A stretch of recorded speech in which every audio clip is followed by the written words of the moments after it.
Dear student, I hope you are all well there. Student, in last class we start with the topic that is telling time. Today we will continue with that topic.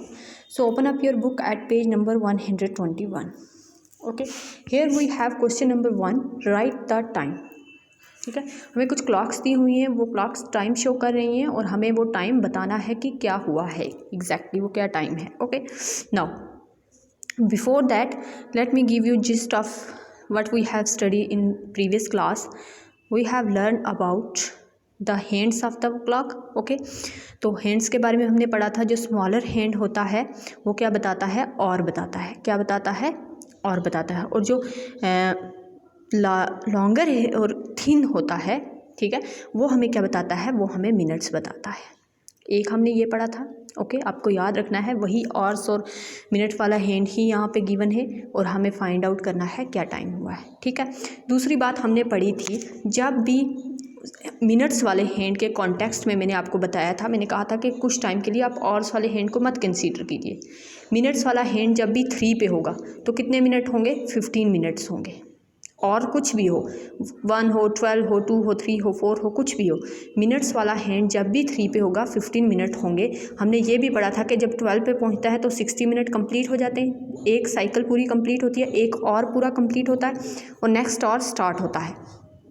ठीक है, तो जब 12 पे पहुंचता है उसके बाद ये जो 12 से 1 के बीच का डिस्टेंस है ना, ये 5 मिनट का है, 5 मिनट का. तो मैंने आपसे कहा कि अगर आपको मिनट्स निकालने हो और मिनट वाला हैंड किस पे हो, 5 पे हो, और मैं आपसे पूछूं कितने मिनट हुए हैं, तो आप ऐसे करें 5 × 5 कर लें.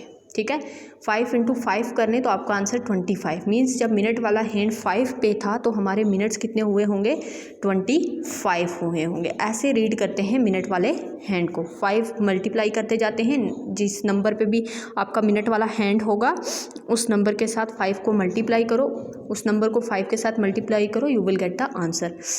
लेट्स से फॉर एग्जांपल आपका मिनट वाला हैंड जो है वो 12 पे है. ठीक है, 12 पे. अब आप 12 को अगर 5 से मल्टीप्लाई करते हो आपका आता है 60. तो 60 मिनट हुए, मीन्स आपका पूरा एक और कंप्लीट हो गया है. तभी हम नया और स्टार्ट होने वाला है और तभी हम क्या लगाते हैं, 0 लगाते हैं. 12 o'clock, 7 o'clock, 8 o'clock. ठीक है, और वाला हैंड जहाँ भी हो. ठीक है, मिनट वाले हैंड का आपने ध्यान रखना है. और ये ठीक है. अब दूसरी बात हमने जो मैं आपको बता रही थी वो थी about how to read time. अब मैंने कहा कि मिनट वाला हैंड अगर 15 मिनट पे होगा, 15 मिनट पे होगा मीन्स 3 पे होगा, 3 पे 15 मिनट होते हैं ना, उस टाइम को हम बोलेंगे क्वार्टर पास्ट. क्या बोलेंगे, क्वार्टर पास्ट. ओके, उस टाइम को हम क्वार्टर पास्ट बोलेंगे. और आगे कौन सा टाइम लिखेंगे, जिस पे और वाला हैंड होगा. जैसे मान लो यहाँ पे और वाला हैंड क्या है, 2 पे है, तो क्वार्टर पास्ट 2 आ जाएगा. 3 पे है, और वाले हैंड की बात कर रही हूँ, मैंने आपको डिफ्रेंशिएट बता दिया ना, डिफ्रेंशिएट क्या है और मिनट वाला. ठीक है, और वाला हैंड जिस पे होगा वहाँ पे उसी के अकॉर्डिंग आपका क्वार्टर पास्ट 2 आएगा. ठीक है, जो टाइम हो रहा होगा वो. इसका मतलब होता है क्वार्टर पास्ट का मतलब होता है अभी 15 मिनट गुजरे हैं, अभी 50 मिनट गुजरे हैं. किसको, 2 अगर 2 के कॉन्टेक्स्ट में बात करेंगे तो 2 o'clock को 15 मिनट ही गुजरे हैं, 2 o'clock को हुए. ठीक है, means in other ways 2:15 means अभी 15 मिनट ही गुजरे हैं. ठीक है, तभी यहाँ पे इसी का टाइम आता है जो टाइम चल रहा होता है, क्वार्टर पास्ट. ठीक है, एक कन्फ्यूजन आ रही थी. अब देखें 15 पे हो गया. अब जब 30 पे आएगा, 30 मीन्स 6 पे, मिनट वाला हैंड कहाँ पे होगा, 6 पे. ये देखें यहाँ पे हो रहा है 7:30. क्या टाइम हो रहा है इस वाली क्लॉक में, 7:30. इसको क्या बोलेंगे, 7:30. क्या बोलेंगे, 7:30 मीन्स 7 बज के, मतलब 7 जब से बजे हैं उसको आधा घंटा गुजर चुका है. ठीक है, 30 मिनट गुजर चुके हैं तो 7:30 बोलेंगे. ठीक है, यहाँ तक वही टाइम का लिखेंगे जो टाइम और वाला हैंड शो कर रहा है. ठीक है, अब जब ये कहाँ पे आ जाएगा, किस पे आ जाएगा, 45 पे. 45 कहाँ पे होता है, मिनट वाला हैंड जब 9 पे आएगा, मिनट वाला हैंड जब 9 पे आएगा उसको बोलते हैं 45 मिनट. 45 मिनट बोलते हैं. उसको रीड कैसे करते हैं, जैसे मान लो 9:45 हुए, मतलब आपका ऑर्स वाला हैंड भी 9 पे है, मिनट वाला हैंड भी 9 पे है, ये कंडीशन भी है. ठीक है, तो इसको बोलेंगे 9:45. इसको दूसरी इंग्लिश में कैसे बोलेंगे, इसको बोलेंगे क्वार्टर टू अब ये किसके नियरेस्ट है, 9:45 के बाद क्या होगा, 15 मिनट बाद क्या हो जाएगा, 10 बज जाएंगे। तो ये नियरेस्ट किसकी है, 10 के है ना, तो 9:45 मीन्स अब सिर्फ 15 मिनट ही, ये टाइम क्या बता रहा है 9:45, ये हमें बता रहा है कि 15 मिनट ही लेफ़्ट रह गए हैं 10 बजने को, ठीक है, 10 o'clock होने को सिर्फ 15 मिनट रह गए हैं। तो इसलिए इसका जो नेक्स्ट टाइम होता है ना, जो वक्त नेक्स्ट आने वाला होता है, तो वो लिखते हैं। अगर यहाँ पे 8:45 होता तो यहाँ हम क्या लिखते, 8:45। अगर यहाँ पे 7:45 होता तो हम यहाँ क्या लिखते, 7:45। अब 7 के बाद क्या होता है 8। समझ आई आपको। आपने ये बहुत अच्छे से क्लियर कर लेना है, ये टाइम को कैसे रीड किया जाता है, वही हमें इस चैप्टर में सीखना है और उसको आपने अच्छे से देख लेना है, ठीक है। तो ये आपका हो गया। आई होप कि आपको ये एक बार आपको ये चीज़ें समझ आ जाए तो ये टाइम जो लिखना है ये आप खुद लिखेंगे। I have believe in that, ठीक है। Now here we have first clock. हमारा और वाला हैंड कहाँ पे है, 2 पे है। मिनट वाला कहाँ पे है, 3 पे। अभी मैंने आपसे कहा मिनट वाला हैंड जिस नंबर पे होगा उस नंबर को आपने मल्टीप्लाई कर लेना है 5 से। तो 3 को ज़रा करो 5 से मल्टीप्लाई, तो क्या आता है 3 5 जा 15। इट मीन्स हमारे मिनट कितने हुए हैं, 15 मिनट हुए हैं। कितने मिनट हुए हैं, 15 मिनट। तो हम क्या लिखेंगे 2 पे है ना और वाला हैंड, ठीक है। यहाँ पे क्या लिखेंगे 2:15 ऐसे, ठीक है। ये जो बीच वाला बॉक्स है उसमें ये 2 डॉट्स डालेंगे, ठीक है। चलें, इसी तरह अब आप ये सारा टाइम रीड करेंगे और लिखेंगे, और कोई प्रॉब्लम आएगी तो मुझे पूछेंगे। इसलिए मैं आपको सारी क्लॉक्स नहीं, अब आप खुद रीड करेंगे तो ही इसका बेनिफिट है कि आपको टाइम रीड करना आ गया है, ठीक है। चलें, अब आ जाएं क्वेश्चन नंबर 2 पे। Here we have write the time. अब हमें टाइम किस में लिखा हुआ है, फिगर्स में लिखा हुआ है, और हमें उसको लिखना है सेंटेंस में। ओके, नाउ क्या है 7:45। अभी मैंने आपको समझाया 7:45 को क्या लिखेंगे 7:45, ठीक है। 45 मिनट के लिए होता है 7:45, और 8 हम लिखेंगे कि कौन सा टाइम पूछा गया है, ठीक है। अगर यहाँ 6:45 होता तो हम लिखते 7:45। आपने याद क्या क्या रखना है कि जब भी 45 के मिनट शो हो रहे होंगे 45, तो हम बोलते हैं उसको 7:45, और फिर अकॉर्डिंग टू टाइम क्या हो रहा है वो हम बोलते हैं 7:45। अगर 15 मिनट हो रहे होते हैं तो हम उसको बोलते हैं 1/4। क्या बोलते हैं 1/4। पास्ट क्वार्टर नहीं बोलते, इसको 1/4 बोलते हैं, ओके 1/4। और अगर हो रहे होते हैं 30 मिनट तो उसको बोलते हैं 1/2, ठीक है। ये 3 चीज़ें आपने याद रख ली। उसके बाद आप और वाला हिंट देखेंगे वो कहाँ पे है और उसके अकॉर्डिंग ये टाइम लिखेंगे, ठीक है। चलें, अब आ जाए क्वेश्चन नंबर 2 पे। हम क्या कर रहे थे, हम टाइम रीड कर रहे थे और उसको लिख रहे थे। चलें, अब यहाँ पे क्या है 6:30। अभी मैंने बताया 30 मिनट के लिए क्या लिखते हैं 1/2। तो यहाँ 1/2 क्या आएगा 6 आएगा, 1/2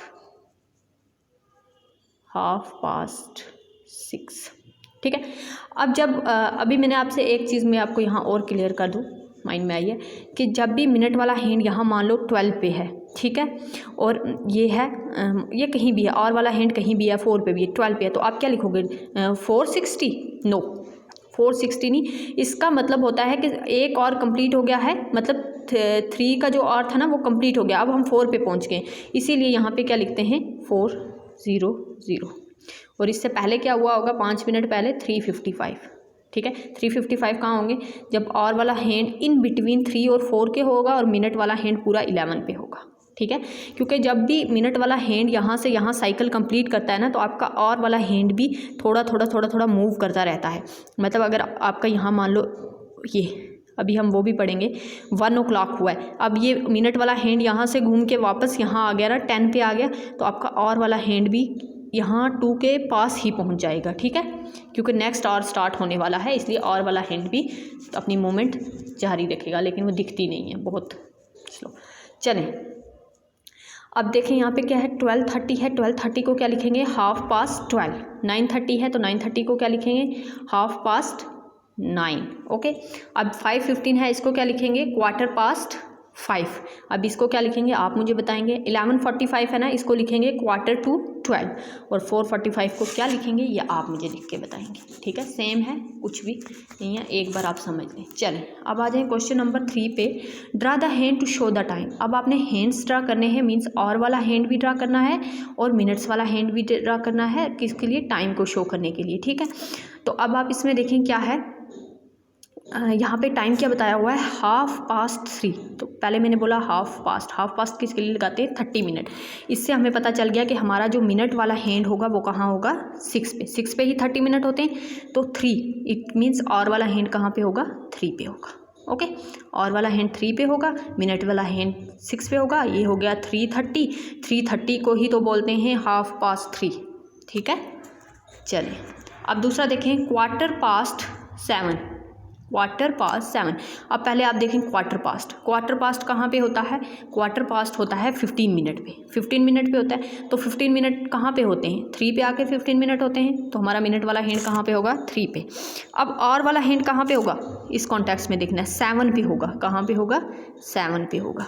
ठीक है, ये थोड़ा सा यहाँ अच्छी नहीं बन रहा है, आपने अच्छे से पेंसिल से बनाना है। ये आपका बन जाएगा, इस डॉट से ही आपने स्टार्ट करना है और आपने बाइफर्केशन रखनी है। यहाँ मेरा मार्कर जो है वो नहीं वैसा कर रहा, तो आपने जो मिनट वाला हैंड है वो थोड़ा थिन और लार्ज बनाना है, और वाला हैंड थोड़ा फैट और शॉर्ट बनाना है। ठीक है, तो वो आपको फिर पता चलेगा कि और वाला हैंड कौन सा है और मिनट वाला है। ठीक है, अब यहाँ आ जाए क्वार्टर टू 4 क्या है, क्वार्टर टू पहले देखो, क्वार्टर टू होता है 45 मिनट पे, मीन्स हमारा मिनट वाला हैंड कहाँ पे होगा 9 पे। अब ये और वाला हैंड कहाँ होगा, और वाला हैंड जो होगा ना इन बिटवीन 3 और 4 होगा, 3 और 4 के बिटवीन, मतलब 4 के बहुत पास होगा, 3 से थोड़ा दूर होगा। ठीक है, वो होता है क्वार्टर टू 4, मतलब 3:45। ये टाइम क्या बता रहा है 3:45। अब 15 मिनट ही तो बचे हैं ना 4 होने को। ठीक है, तो और वाला हैंड भी मूव करेगा, अभी मैंने आपको समझाई साइकिल, तो वो ही है यहाँ पे। ठीक है, अब ये 1:30 है, तो ये आप खुद बताएंगे 1:30 किसको शो करता है। ठीक है, तो ये आपका था क्लॉक का टॉपिक, जो हमें आई होप कि आपको समझ आया होगा। If you have still query आप मुझे पूछ सकते हैं। चलें मूव करें नेक्स्ट पेज पे। नेक्स्ट बहुत ही ईजी है, इसमें कुछ भी नहीं है, जो मैं आपको समझा देती हूँ। यहाँ पे हमें डेट्स दी हुई है, उनका ऑर्डर लिखना है इन विच दे कैन। ठीक है, देखें अब हमें पता है कि पहले जैन आता है मंथ में, फिर उसी के अकॉर्डिंग फेब, और लास्ट मंथ हमारा दिसंबर होता है, इतना हमें पता है। तो आपको इस ऑब्वियस के 15 जैन पहले आया होगा और 16 फेब बाद में आया होगा। ठीक है, एक चीज़ तो हमने ये याद रखी, लेकिन यहाँ डेट्स में हमने ईयर भी याद रखना है। ईयर भी है ना 2009 2010। ठीक है, तो हमें पता है कि पहले 2009 आया होगा और फिर 2010 आया होगा, और ये क्वेश्चन यही डिमांड कर रहा है कि आपको क्या करना है, डेट्स को ऑर्डर में लिखना है जैसे जैसे वो आए हैं। ठीक है, तो जल्दी से कर लेते हैं, यहीं से उठा के आपने आंसर यहाँ लिखना है, कुछ नहीं आपने करना है, बस थोड़ा सा अपने आंखें और दिमाग खुला रखें। पहले कौन सी डेट आई होगी, जैसे इन्होंने लिख दिया है 2 अप्रैल 2009, यही डेट आई होगी ना, जो गिवन है, जो गिवन डाटा है उससे ही आपने करना है, अपना नहीं आप बोलोगे मैम पहले जैन आया होगा, वो नहीं है। जो गिवन डाटा है इसी डाटा में से आपने बताना है कि पहले कौन आया, उसके बाद कौन आया, उसके बाद कौन आया। ठीक है, तो फर्स्ट क्या आएगा 2 अप्रैल 2009, फिर क्या आएगा, फिर 2009 की ही डेट आएगी ना, 10 थोड़ा आएगा। ऑफ कोर्स दिसंबर से पहले अक्टूबर होता है, पर ये अक्टूबर कौन से मंथ का, ये अक्टूबर है 2010 का, पर हमें अभी 2009 ही चल रहा है ना, पहले 2009 ख़त्म होगा तो फिर 2010 आया होगा।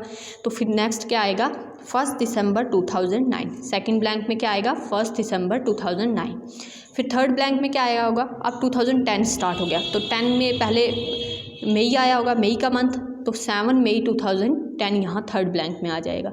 फिर क्या आएगा जून 5 जून 2010 आ जाएगा आपका इस ब्लैंक में, सेकंड लास्ट में, और लास्ट वाली ब्लैंक में आपका आ जाएगा 23 अक्टूबर 2010। ठीक है, आपने ना सिर्फ मंथ का ध्यान रखना है, आपने ना सिर्फ डेट का ध्यान रखना है, आपने ध्यान रखना है ईयर का भी। ओके नाउ अगर आपको ये क्वेश्चन समझ आ गया है तो अब आप क्वेश्चन नंबर, इसका बी पार्ट, ये ए पार्ट था ना, बी पार्ट आप लोग खुद करेंगे।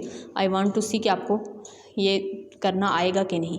The dates of birth of Nina's friend, एक लड़की है, गर्ल है जिसका नाम नीना है, उसके फ्रेंड्स के ना बर्थडे दिए हुए हैं, यहाँ पे डेट ऑफ बर्थ दिए हुए हैं, कब कब वो पैदा हुए उसके फ्रेंड। पारुल है 14 मई 2005, जॉय है 5 जुलाई 2005, फराह है 1 नवंबर 2004, रतन है 21 मार्च 2005, गणेश है 13 मार्च 2006, प्रिया है 6 अक्टूबर 2004। अब आपने क्या करना है, आपने इनको अरेंज करना है उनके नाम के साथ, उनकी एज कहाँ से, स्टार्ट विद द एल्डेस्ट, सबसे बड़े को आपने यहाँ पे लिखना है, जो सबसे बड़ा होगा ना उसको यहाँ पे लिखना है। अब मैं आपको बताती हूँ इनमें से सबसे बड़ा कौन सा है। पहले ईयर देख लो, जो 2004 का बॉर्न है ना, ये दो हैं, ये दो सबसे बड़े होंगे। अब इनमें भी कौन सबसे बड़ा है? प्रिया सबसे बड़ी है। तो यहाँ क्या नाम आ जाएगा, मैं खुद ही करवा देती हूँ आपको। इसका नाम आएगा प्रिया। फर्स्ट में क्या आएगा? प्रिया, क्योंकि हमें बोला गया है सबसे बड़े से स्टार्ट करना है, विद द एल्डेस्ट। ओके, प्रिया इनमें सबसे बड़ी है क्योंकि वो 6 अक्टूबर 2004 की बॉर्न है, पैदा हुई है। ओके, उसके बाद क्या आएगा? फरहा। फरहा कहाँ आएगी? नंबर 2 पे फरहा आपने लिख लेना है। नंबर 3 पे कौन आएगा? अब देखो 2005 के बॉर्न कितने हैं? 3 हैं बच्चे, पारुल है, जॉय है और रतन है। अब इनमें से भी देखो मंथ इनके, तो मंथ में सबसे पहले मई आया होगा, मार्च आया होगा, फिर मई आया होगा, फिर जुलाई आया होगा। ठीक है, तो अब थर्ड नंबर पे क्या आ जाएगा? रतन आ जाएगा। थर्ड नंबर पे रतन आ जाएगा। ठीक है, यहाँ पे फरहा आ गई थी, फर्स्ट में प्रिया आ गई थी। ठीक है, अब थर्ड नंबर पे रतन आ गया। ठीक है, क्योंकि ये कब का है? मार्च का। उसके बाद मई आया तो पारुल आई। ठीक है, ये प्रिया है, ये पारुल है। ओके, और पारुल के बाद कौन आया होगा? जॉय आया होगा। ठीक है, क्योंकि उसकी डेट ऑफ बर्थ जुलाई की है, तो जो यहाँ अपने नाम लिखने। और लास्ट पे जिसका बर्थडे है वो कौन है? गणेश, क्योंकि वो इस ग्रुप में सबसे छोटा है, because he was born on 13 मार्च 2006। 13 मार्च 2006 का उसका डेट ऑफ बर्थ है, तो यहाँ गणेश आ जाएगा। ये आपको इसको अरेंज करना था। अब सी पार्ट देखें इसका। Ritika was born in 2001, her brother Rohan was born 3 years later, in which year was Rohan born. अब रितिका की जो डेट ऑफ बर्थ है वो 2001 है और 3 साल बाद उसका भाई पैदा हुआ। तो आपको बताना है कि कौन से साल उसका भाई रोहन जो है उसकी ईयर कौन सा है, date of born, year of born बताना है। डेट तो हम नहीं बता सकते इस डाटा से, ईयर बता सकते हैं, तो वो है 2004। आपने 2001 से 2 एक ईयर, 2002 से 2 1 से 2 एक, 2 से 3 2, 3 से 4, तो 2004 उसकी डेट ऑफ बर्थ है। ठीक है, तो 2004 में रोहन जो है बॉर्न हुआ है।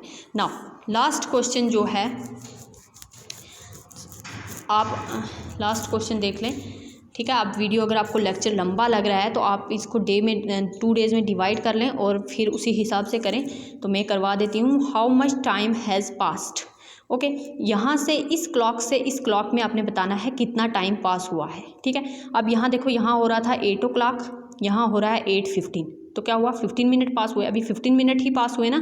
ठीक है, अब यहाँ क्या हो रहा है? 1 o'clock हो रहा है और यहाँ देखो 2 o'clock हो रहा है। यहाँ कितने टाइम पास हुआ? 60 मिनट, पूरा एक और। तो आप 1 और भी लिख सकते हो और 60 मिनट भी लिख सकते हो। ठीक है, 1 और 60 मिनट, OR या 60 मिनट जो है पास हो चुके हैं। ठीक है, नाउ यहाँ देखो, यहाँ पे हो रहा है 10 o'clock, यहाँ हो रहा है 11 o'clock। तो अब मुझे बताओ यहाँ क्या टाइम होगा, वो आपने बताना है। यहाँ हो रहा है 2 o'clock, यहाँ हो रहा है 2:30, तो कितना मिनट टाइम पास हुआ? 30 मिनट पास। 30 MINUTES मिनट्स, या आप लिख सकते हो हाफ पास्ट। ठीक है, तो 30 मिनट यहाँ पास हो गए। अब ये लास्ट वाली 2 क्लॉक देख लें। यहाँ क्या हो रहा है? 4 o'clock, यहाँ हो रहा है 4:30। तो अभी किया, तो आप बताओ यहाँ क्या आएगा? 6 o'clock, यहाँ क्या हो रहा है? 6:15। कितना टाइम पास हुआ? 15 मिनट्स। कितना टाइम पास हुआ? 15 मिनट्स। ठीक है, तो आई होप कि आपको आज लेक्चर जो है वो समझ आया होगा। If you have still any query और आपको लेक्चर अगर लंबा लग रहा है तो आप इसको डिवाइड कर लें और 2 पार्ट में करके आप देख सकते हैं। ठीक है, तो इसके साथ ही हमारा ये चैप्टर जो है वो भी ख़त्म हो गया। आपको कोई भी क्वेरी हो आप मेरे से पूछ सकते हैं। तो इंशाल्लाह हम नेक्स्ट क्लास में नेक्स्ट लेक्चर स्टार्ट करेंगे, चैप्टर स्टार्ट करेंगे। Enough for today. Thank you. अल्लाह हाफिज़।